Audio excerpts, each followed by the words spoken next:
Hello, good morning. It is like 11 a.m. here in Chicago, and I am outside of Wrigley Field.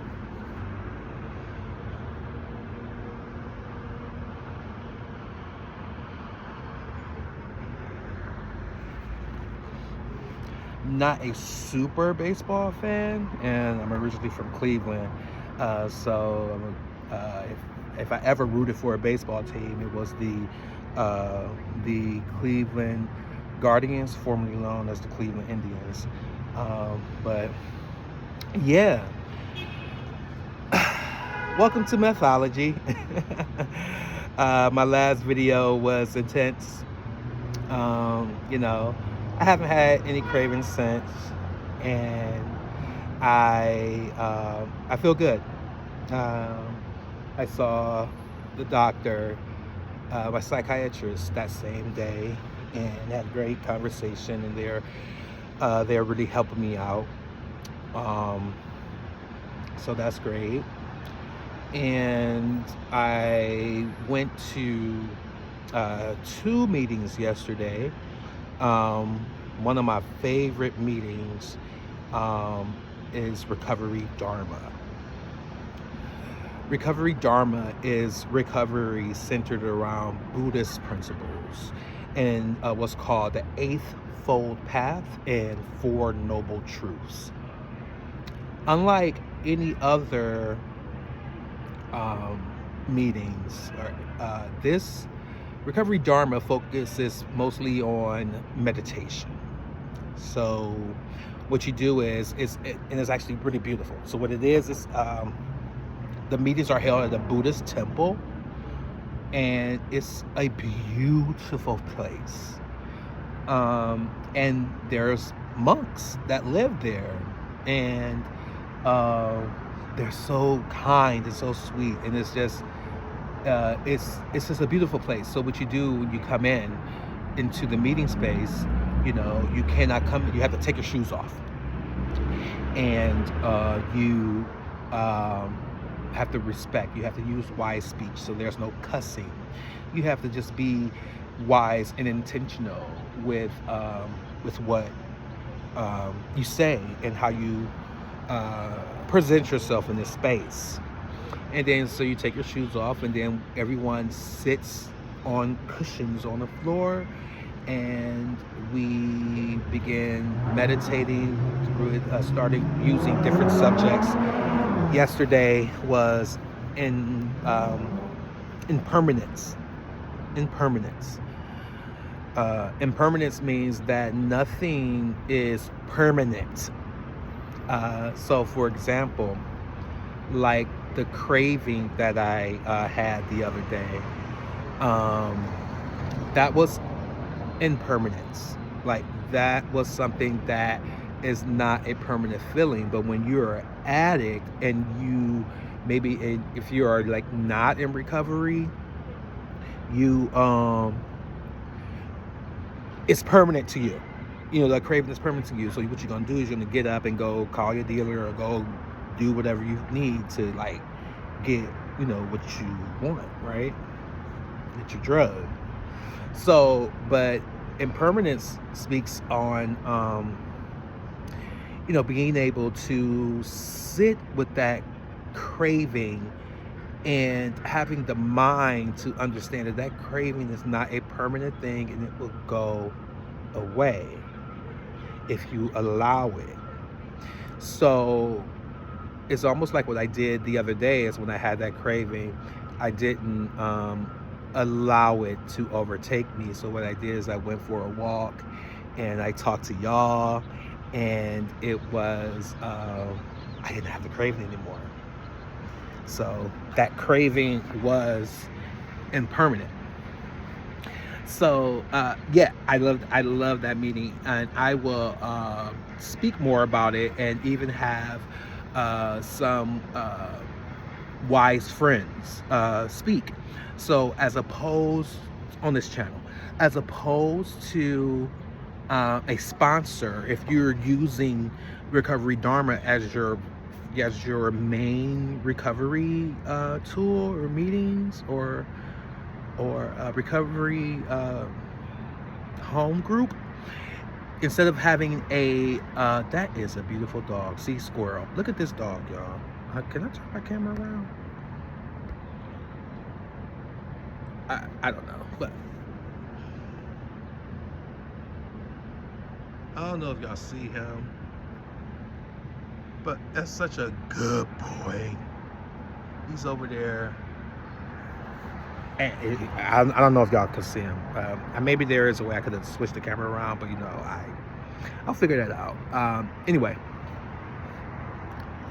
so when I say wise friends, as opposed to a sponsor in Recovery Dharma, you would get a wise friend. And as opposed to working the steps, you will work the Four Noble Truths and the Eightfold Path, which equals 12. So we'll go into that a little bit more. But the main reason I'm coming on today is because I want to talk about letting go and letting God.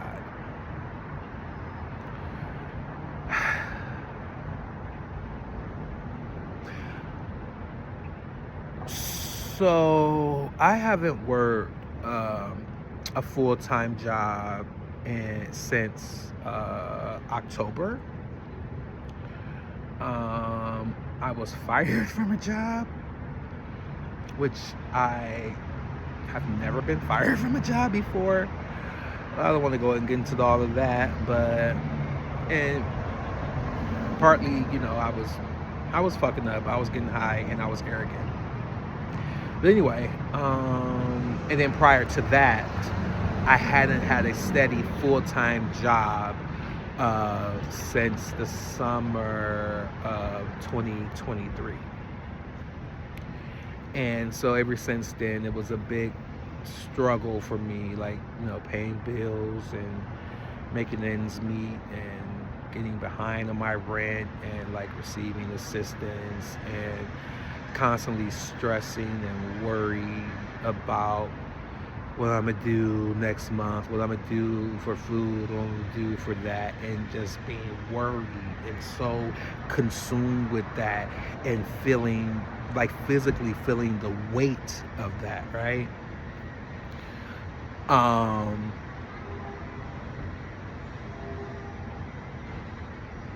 It was tough, but my spirit and my God and the universe kept telling me to let go, kept telling me to surrender, and kept telling me to trust and have faith that God will provide provision for you.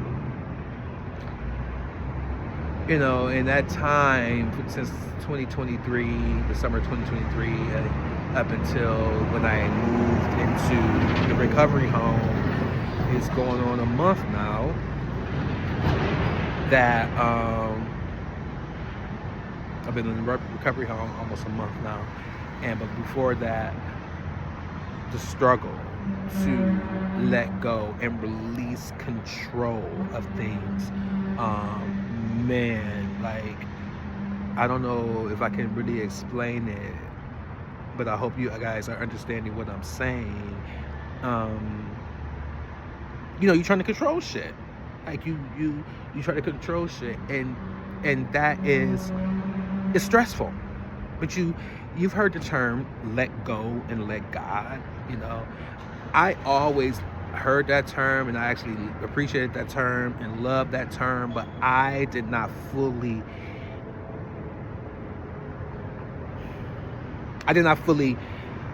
understand the term. I guess that's a good way to say, good thing to say.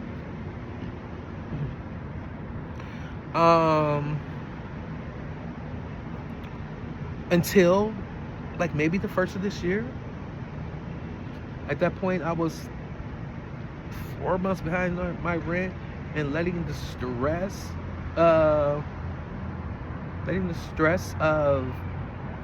being in control keep me in a place where I'm about to get high. I'm just gonna get high. And so when I got high, like it's like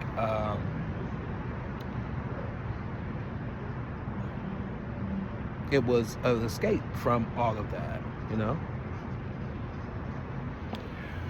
So since the first of this year, I've been practicing surrender and letting go. And it's been presented in my face like nigga, let go, surrender. So when I decided to go back to individual outpatient treatment, IOP, because it just got to be too much, and that decision wasn't made lightly to do that. I was seeking housing, rental assistance from an agency, and I met a counselor there, and there was really no rental assistance. But I've always been very transparent, open, and honest about my situation. So they was like, have you considered going back into inpatient or going back into recovery? And I literally was like, yeah. I was thinking about going to outpatient. So, met with this counselor, which I call an angel. Her name was Caroline. Just a blessing. So she helped me get the understanding that, maybe I need to go back and get help and not be embarrassed about it, because I was going to go back to the place that I had been to rehab twice and had 3 stints of intensive outpatient, and those people, all those same people work there. They still work there. And I was like embarrassed to go back, like, oh my God, because I had got so arrogant. And so, I actually, last time I was in IOP, the first time I did IOP, I successfully completed it. It's like usually like 3 to 4 months. The second time I did IOP, I just was a mess. I kept coming in, and I would have used that weekend, and I would tell on myself, and that became a cycle. And then I got this job that I thought was just going to be this thing, and I got arrogant, and like, okay, yeah, I'm quitting. And I even like emailed like the counselors at the IOP place, because the job was in recovery, ironically, and I hadn't, but it's still recovered, and I'm like, hey, I can help you, I can help you. So like, I'm quitting, but if you need help, bitch, I can be so fucking, that's crazy. That can be so fucking arrogant. These are my Ray-Bans, my this tent, their transitions. So, but it is sunny outside, so I'm gonna keep them on. But I when I go into places, it takes a long time for them to transition back to clear, so it's a little bit annoying. But I'm in the sun right now. There's sun. Well, anyway, you see, it's daylight, goddammit. And so, yeah, I got thrown off track. You see, right there, like I fucking forgot what I was talking about, because I got distracted. That's another thing that I'm working on. So anyway, I'm just gonna, get to the point of why, the main reason why letting go and surrender. Merry Christmas. Lord Jesus. So when I got back into IOP, and I saw the counselors that I haven't seen multiple times, and what was so sweet about it is that I had never really saw someone come to me and say, Corinne, like, I'm worried. You worried about me? My counselor, she said that she was worried. And then she was like, you might think about, like, you should come live here. And I'm like, what? And so my thoughts was, because living there, It's a very nice place. It's a very nice place. Um, New building, and anybody that ever saw living there was just looks like or like white with some privilege because it's $3,000 a month to live there. You know, we have a theater room, a rooftop deck. You know, it's in the heart of, it's around the corner from this place, in like an historic neighborhood, and so it's like, and like I said the other day when I was walking, $1 million homes all around here. So I never thought that that was an opportunity for me because I can afford that. And I'm like, no, I don't know. I don't think that can happen. So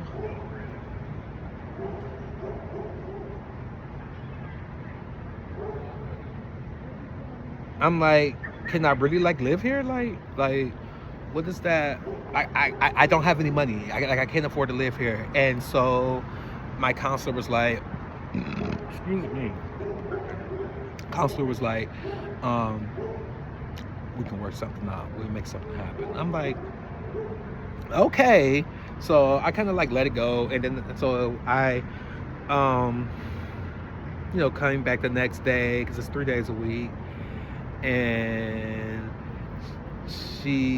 my counselor ended up telling me like, we know your circumstances. You can live here. I'm like, really? Like, I don't have. She's like, we can work something out.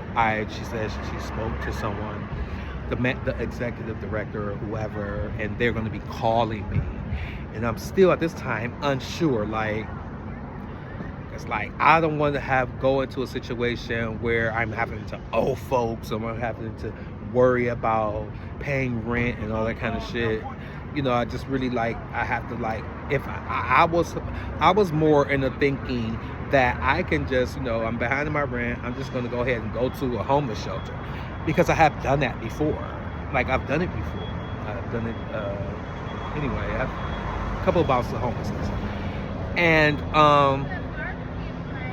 so I told her, I would think about it over the weekend and pray on it. And so I thought about it and I prayed on it, and God kept telling me, Spirit kept telling me, I meditated on it. It was like, I kept hearing surrender, surrender. God will provide. God will give provision. Now, again, I may have said this before, I am not a religious person. I actually don't really like religion. Religion starts wars, and so on is the problem. But I believe in God. I believe in Jesus Christ. I believe in Buddha. I believe in the universe, and I believe in karma. I believe in everything that comes with it, and it's all real to me. And so I said, let me let go. Fuck it. I'm letting go. So I let go. And the person that runs the place called me and talked to me, and asked and answered my questions. And so I decided I would make the move, and now I'm here. I've been here a month. So yes, I'm here. Okay. And but eventually, but I have to pay rent, right? So anyway, but I don't have to. Like, they gave me like a move-in offer, you know what I'm saying? And I did have some income, which was not a lot, but it was just like barely just enough to pay the rent when it comes time for me to start paying rent. So got here, blessed to have a beautiful, a cool roommate, cool. Like, I share a room with one other guy, and cool housemates. It was blessed, and our unit is beautiful. We keep it clean, and we're all mature people. And so anyway, I'm here. Been here a few weeks. So, but while I've been here, I've been stressing out, but trying not to stress out about finding a job. finding work. I've been applying for these jobs, applying for stuff that's in my field. I work in insurance and I work in healthcare, and I have both of those experiences intertwined, and I do data analytics, and I'm looking, for jobs that's like going to pay me six figures. Like,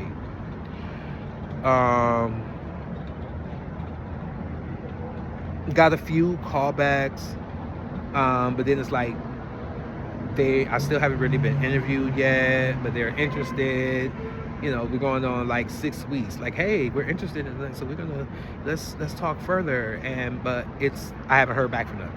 I've applied for other jobs and they've been hit or misses, and I eventually gathered myself to, like, I don't really need to make six figures. I just need to be able to pay rent here and be able to save something, because that was the only bill I have is rent and my cell phone bill. And so, like, I can take anything. So I was applying for jobs that's like $25 an hour, like $17 an hour, like, something I can just do. And they were still like jobs like in my field, but I think my resume, I don't know, I would get in my head about it, but I think my resume didn't, it's like people, I guess it's a little bit of an intimidation because of I've been in leadership, for quite some time, and I'm grown, I'm not 20 years old. So hitting or misses, not getting any things, until one day I just said, you know what, fuck it, let me just go walk over to the Jewel. I'll go be a cashier somewhere. Like, I need to be able to work and take care of what I need to take care of. And I'm doing that. Like, I'm gonna go here. I'm just switching it up. Like, I dead ass. If it gets to the point I need to work at McDonald's, I'll do that. So this was this week. So today's Thursday. So like, I'm like, fuck it at this point. So yesterday was a busy day, but the day before, I'm like, Tuesday, I'm like, let me get up and walk over to Jewel, walk over to these places, blah, blah, blah, blah, and just go walk in and apply. Till this morning, I woke up and my roommates, young man, young guy, I'm the oldest person in my room. The second oldest person, I'm just 5 days older, but everybody else are like in their early 30s and 20s. And so it's like, hey, he asked me for a cigarette. I'm like, yeah. And so we went to the roof and we talked, and he was like, you should come apply at my job. And his job is retail. I haven't done retail since I worked at Macy's. No, my last retail job was at Marshall's in 2002. And then after that, I got into my career. And I hated retail because, like, I hated those hours. I hate, like, closing the store and then coming back to open the store. And it's like weekend hours, it's like crazy hours. But I liked retail because I was able to interact with people, but I just could not deal with the inconsistency of the hours and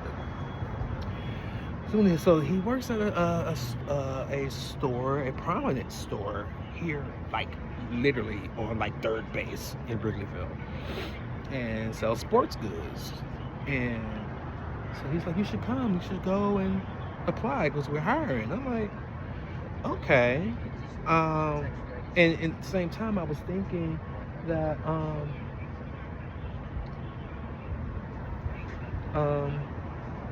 I was set on, like, going to go apply for a job at Jewel or some, run a cashier or a Subway or anything, or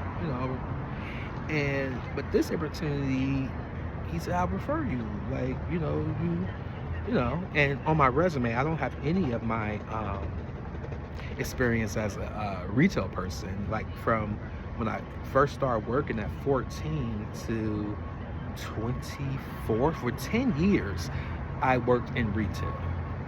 None of that is on my resume, but I do have, working in social services as a case manager, working with people, hiring, training people, being a mentor and things like that. I you know, you can clearly see that like I can work with the public, I can work with people. So I'm like, okay. So he was just telling me more and more about it, and I'm thinking about how I'm like just said fuck it the other day about getting another job, and then so he was telling me about it, and it's literally like a 15-minute walk from my house, and I began to have a gout flare up the night before. Gout, if you know anything about that, it's crazy. So my foot hurts, and I'm walking with a little bit of a limp, and so he sold it to me so well. I'm like, I'm got to go fucking right now. I put on my little cute sweater. I ain't worn a sweater in a long time. Cute. I feel cute today.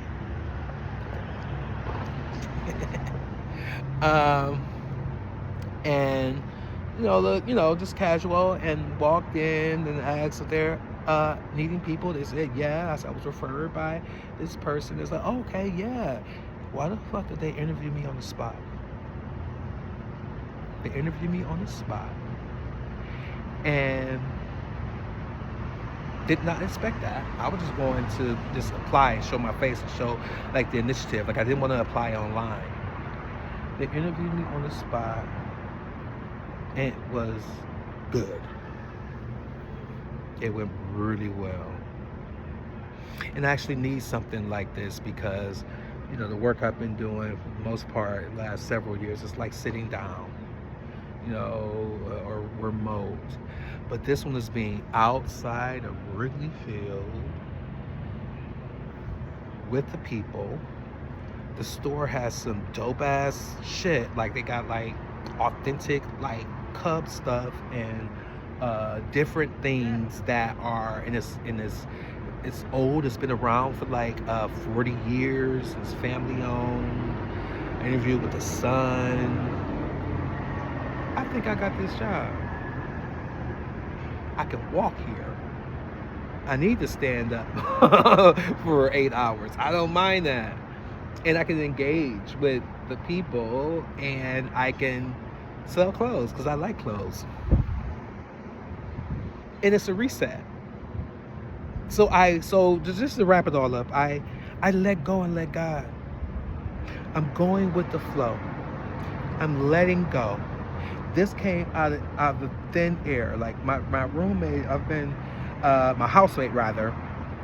I've been there a month, and it was just like today, all of a sudden, he just started talking to me about this, and to be honest, like he didn't talk a lot. Like this is a roommate that they're younger, but like we didn't really engage. Like we were cool, we were very cordial, but he was at work a lot, and we really didn't. When we were home, he was always playing video games or watching TV, and I'm going into my room and I'm meditating or reading or watching YouTube videos and shit.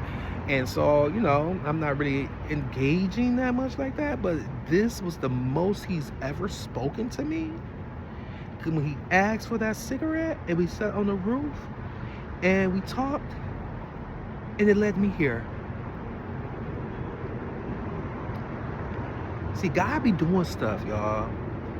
So miracles again happen. Miracles be happening. I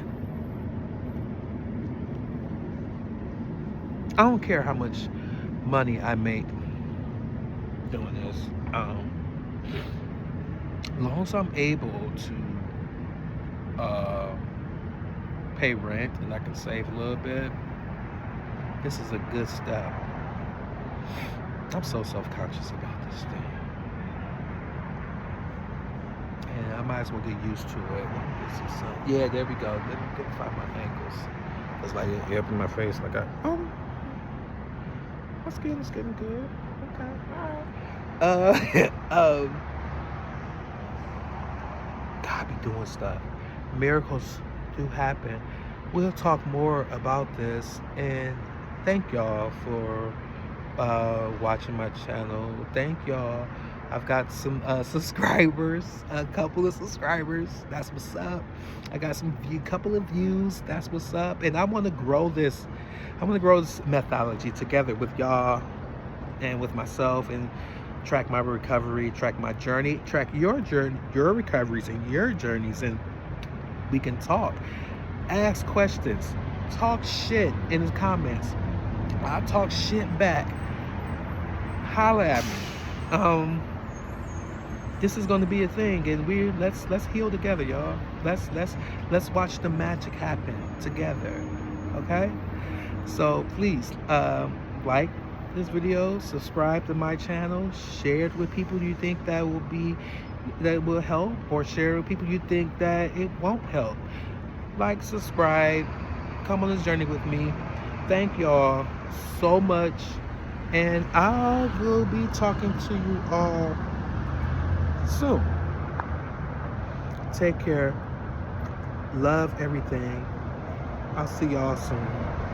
Like, subscribe, share. Bye.